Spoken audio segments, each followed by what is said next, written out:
नमस्कार दैनिक टाइम में आप सभी का बहुत बहुत स्वागत है। इस समय सिविल सचिवालय के बिल्कुल बाहर परिसर में खड़े हैं। एक बार फिर से महराज मलिक हमारे साथ हैं।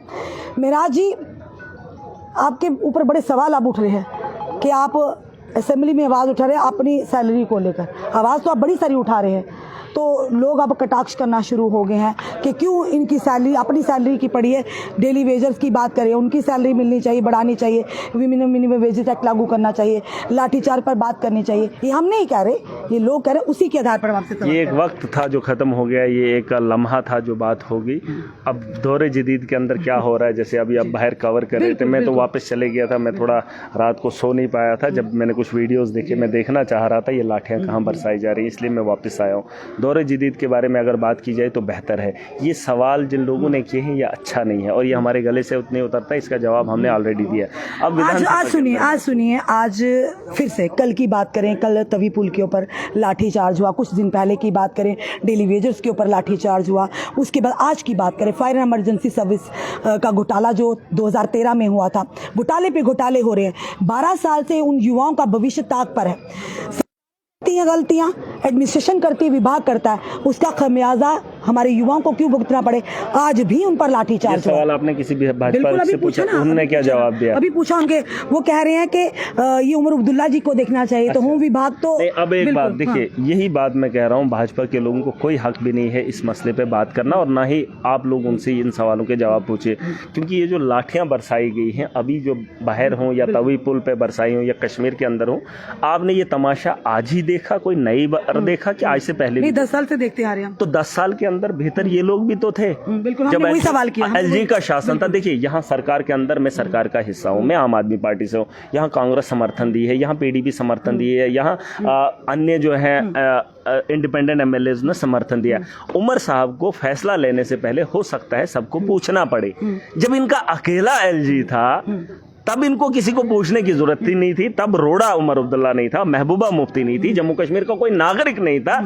तब इन्होंने एलजी को क्यों नहीं बताया धड़ाधड़ परमानेंट कर दो, जम्मू के लोगों को ही रोजगार दो? इन्होंने रेत बिकवाई है, रेत का टेंडर नहीं दे पाए ये लोग, रेत को अपना ठेकेदार नहीं दे पाए, रेत का ठेकेदार भी बाहर का है। इनको पूछो तुम्हारी औकात क्या है बात करने की, जो बाहर इस वक्त डंडे मारे जा रहे हैं, क्या ये सरकार का हिस्सा है? मैं तो शर्मिंदा हूं कि सरकार को इस पे कार्रवाई करनी चाहिए। फायर एंड इमरजेंसी का मामला आज का नहीं है। अगर उसमें घोटाला हुआ है तो एलजी ने इंक्वायरी क्यों नहीं की? इन्होंने तो जिसका बाप कहीं पाकिस्तान में गया था किसी जमाने में, उसके खिलाफ इन्होंने कागज निकाले। अरे जिसमें तुम्हारी सरकार में बैठे तुम्हारे एडमिनिस्ट्रेटर के लोगों ने घोटाला किया, उस पर कार्रवाई नहीं करोगे? सुन लीजिए, एक आईएएस हो या एक केएस ऑफिसर हो जिसने ये रिक्रूटमेंट की है और जिसने ये घोटाला किया है, उस पर कार्रवाई हाथ डालने से क्यों डर रहे हैं ये लोग? वो तो बीजेपी भी डर रही है और यहाँ की आज की सरकार भी डर रही है। मैं चाहता हूं उनके खिलाफ कार्रवाई होनी चाहिए और जो बच्चे रोजे से हैं, जिन पर लाठियां चलाई जा रही है, उनके साथ इंसाफ होना चाहिए। एलजी मनोज सिन्हा जी ने भी वायदा किया था, भारतीय जनता पार्टी के एक एक नेता के पास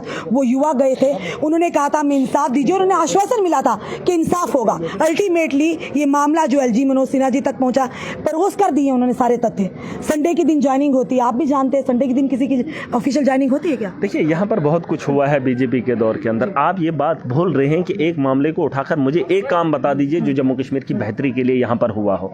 एक काम मुझे बता दीजिए। ये जो गिना रहे हैं ना, एक खुद कह रहे हैं असेंबली के अंदर, मैंने आपको एक रिक्वेस्ट की है मीडिया के सब लोगों से कि आप इस सेशन के अंदर जो क्वेश्चंस भाजपा के लोगों ने डाले हैं उन क्वेश्चंस को इकट्ठा कीजिए और इनकी रिकॉर्डिंग देख लीजिए। मैं रात को देख रहा था, बीजेपी वो जो जम्मू कश्मीर की है उसमें इन्होंने सबके डाले और मैं सबको सुनता हूं, इन्होंने खुद अपना कर डाली है। आप उनको सुनिए कि वो लोग कह क्या रहे हैं। एक चीज बताइए, आज उसी पे बात करूंगी महराज मलिक जी, जो हमारे युवाओं पर बार लाठियां बरसी हैं आज, क्योंकि 12 साल से, एक डिकेड से उन युवाओं का जो भविष्य था। मेरी आवाज सुनिए, पहले मेरा सवाल तो सुनिए, बाद में बोलिए, मतलब आप बड़े भावुक हो जाते हैं, सवाल तो सुनिए पूरा। वहां पर 12 साल से उनका भविष्य ताक पर है, जो 8वीं पास है, जो लोगों के, मिनिस्टरों के या कहीं ब्यूरोक्रेट्स के घर पर नौकरियां करते थे, बर्तन मांजते थे या कहीं साफ सफाई करते थे, 8वीं पास 10वीं पास, उन्हें उस रिक्रूटमेंट में लाया गया। जो हाईली क्वालिफाइड थे उन्हें बाहर का रास्ता दिखाया गया।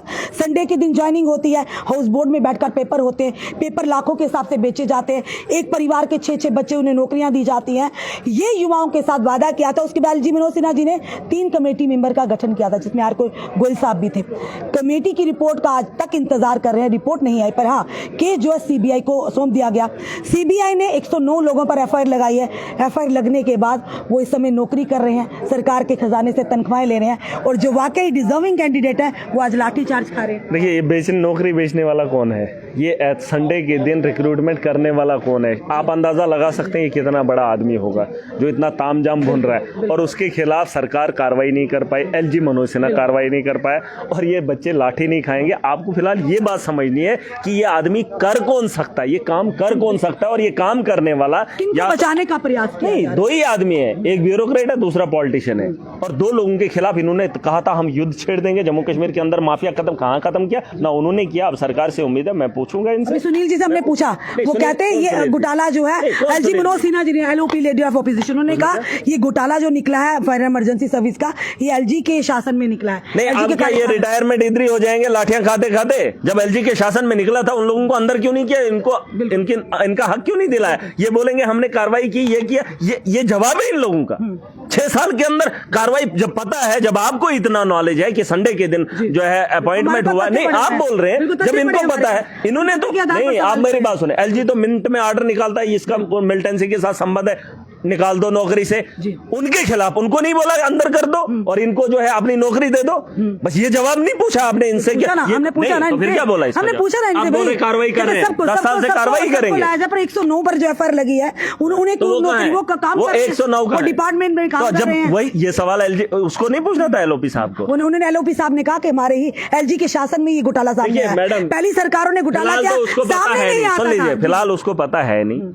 ये जो है ना, जिन लोगों ने संडे को ऑर्डर करवाया है, वो संडे से एलजी मनोज सिन्हा से भी बात हुई है। उसी आदमी ने संडे को एलजी मनोज सिन्हा से भी बात की है, ठीक है।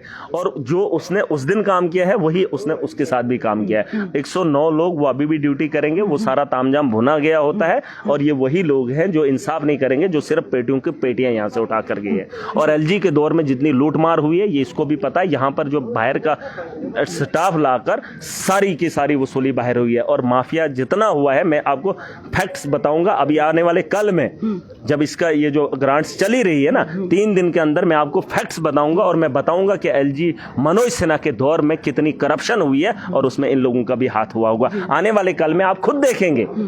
और जम्मू कश्मीर की आवाम को ये कब तक बेवकूफ बनाएंगे? यहां से करोड़ों खरबों रुपया लूट कर लेंगे, और आज बोलेंगे सियासत करेंगे, राजनीति करेंगे, और ये बताएंगे कि हम जो है बात कर रहे हैं एलजी मनोज सिन्हा के दौर में। ये कब तक लाठियां खाते रहेंगे? इनको बोलो ना, अगर इतनी हिम्मत है, इंसाफ देकर दिखाओ। कल एक महिला जो कुलगाम की थी, ट्राइबल कम्युनिटी से ताल्लुक रखते थे, उनके घर के 2 सदस्यों का संदिग्ध परिस्थितियों में शव मिला 35 दिन के बाद। और वो लोग जब प्रदर्शन करते हैं, डीएसपी साहब उन पर लातों से और घूसों से, और उसके बाद वो वीडियो सोशल मीडिया पर आग की तरह वायरल हो रही। उसके बाद भी अभी 10 दिन का समय लिया है। डीआईजी जो जिस आदमी ने ये काम किया है, उसको भी समझ होनी चाहिए, उसका भी एक परिवार है। जब परिवार से अपना जाता है तो दुख होता है। हो सकता है वो अब मैंने कल भी कहा था, उसको ड्यूटी नहीं करनी थी उस टाइम, तो ड्यूटी के चक्कर में उसने जो है लात घूसे चलाए ताकि प्रोटेस्ट खत्म हो जाए। और तो महिलाओं के ऊपर ये सही है क्या? ये रात को भी उठाने का काम करते हैं, और कानून में बैठकर कानून का उल्लंघन करना, ये इनका पेशा है। सुन लीजिए, महिला हो मर्द हो, हर एक की इज्जत है, हर एक का सम्मान है। ये देश जमहूरियत से बना है, और यहाँ के हर नागरिक का सम्मान करना हमारा फर्ज बनता है। ऐसा नहीं है कि आप बोलेंगे औरत को पीटा, या मर्द को पीटा, या बच्चे को पीटा, या नौजवान को। हर आदमी की अपनी एक इज्जत है, जो इंसान है उसकी अपनी एक पहचान है। और जिस आदमी ने ये किया, वो घिनौना काम ये आम होता रहता है। कानून के दायरे में बैठकर कानून का उल्लंघन, गरीब को लाद कर उसे निचोड़ कर लूटा जाता है, और ये इनका पेशा। ये तरीका अंग्रेजों का इनसे बेहतर था। अगर आप अंग्रेजों के शासन को पढ़ेंगे, इससे अच्छा था, इससे अच्छा था। तब भी हम ऐसे ही जाते थे, आज भी वैसे ही जाते हैं। तब भी हमें दरवाजे के बाहर रखा जाता था, आज भी रखा जाता है। ये कौन सी जमहूरियत है? इसका अंदाजा खुद ही लगा ले। जहां इंसाफ मांगने वाले के पास जाते हैं तो वो लाठियां चलाएगा, तो अंग्रेज तो बेहतर था, अंग्रेज तो बेहतर था। आप पता कर लेना, इतिहास उठा के देख लेना, शासन में कोई परिवर्तन नहीं था, बस कागजों में लिखा है जमहूरियत है, लेकिन जमहूरियत का जनाजा शर्मा जी ने भी असेंबली में डेली वेजेस के, मिनिमम वेजेस एक्ट की बात की है, ह्यूमन राइट्स की बात की है। उन्होंने बहुत कुछ बोला श्यामलाल जी ने ये भी माना है कि हमें पक्ष विपक्ष को छोड़कर जो है हमने एडमिनिस्ट्रेटर को सुधारना चाहिए। सही बात उन्होंने बोली, आज पहली बार मुंह खोला है, लेकिन खोला भी अपोजिशन में बैठकर, है ना। यही बात अगर वो एलजी के दौर में करते, लेकिन उनका भी क्या कसूर है, वो तो हाल में ही यहाँ भाजपा में आए हैं, अब तो वो उगल रहे हैं, भाजपा की नाकामी भी गिन रहे हैं। उनको बड़ा तरीका है बात रखने का, उन्होंने हाँ सीनियर पुराने बातें दोहरा रहे हैं, और आज उसने साफ कर दिया कि ब्यूरोक्रेसी की वजह से जम्मू कश्मीर इस बदहाली में पहुंचा। आज उन्होंने शरेआम बोल दिया, और बहुत अच्छी बात है। और यही बात अगर भाजपा के लोग भी बोलेंगे, वो शर्मा रहे हैं। इस तरह से इन पर शिकंजा, ब्यूरोक्रेसी को सीधे रास्ते पर लाया जाए, सीधे रास्ते पे यही है। नहीं देखिए, क्योंकि इन चीजों में ना हमारी आम जनता, हमारे युवा पीढ़ी पिस रही है। सुन लीजिए, मैंने कहा अड्डे का माफिया था, मैंने लोगों को बता दिया नहीं देना है। 2 लोग हैं, लूटने वाले हजारों हैं, हजारों खड़े हो जाएंगे, नहीं देंगे। फिर कुछ लोगों को कुर्बानी भी देनी पड़ेगी, जैसे मैंने कुर्बानी दे दी। आज यहाँ पर कुर्बानियाँ लगेंगी, रेवोल्यूशन आएगा, लेकिन आवाम को जागना पड़ेगा। अगर ये लोग नहीं जागे, आवाम को खुद लिखना पड़ेगा। बिल्कुल साफ तौर पर कहा कि जरूर रेवोल्यूशन आएगा, पर सबसे बड़ा हाथ है रेवोल्यूशन लाने में जनता का।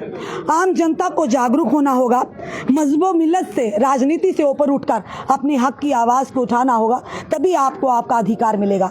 लगातार हम डेली वेजर्स की बात करते हैं, हम होमगार्ड्स की बात करते हैं, हम युवाओं की बात करें, फायर इमरजेंसी सर्विसेज के एस्पिरेंट्स की बात करते हैं, आशा वर्कर्स की बात करते हैं। हम करते हैं बात क्योंकि हमने उनका दुख देखा है। हम उनके बीच में जाते हैं उन्हें कवरेज करने के लिए, जब उन पर डंडे भी बरसते हैं, धूप नहीं देखते, वो ठंड नहीं देखते, लगातार सड़कों पर उतरते हैं, पर आखिर सुनवाई कौन करेगा। 10 साल के बाद जम्मू कश्मीर में सरकार चुनिंदा बनी है। उम्मीद थी कि सरकार आने वाले समय में जरूर आहिस्ता आहिस्ता इन मुद्दों को हल करेगी। सबसे बड़ा मुद्दा था डेली वेजर का, जिसका 2014 में देश के प्रधानमंत्री जी ने ललकार रैली में वायदा भी किया था। धारा 370 और डेली वेजर का के सबसे 2 मुद्दे बड़े हैं। धारा 370 तो गया, पर डेली वेजर का कब मसला हल होगा, आज भी उम्मीदें लगाए हैं। चलिए, कोई उठाए वो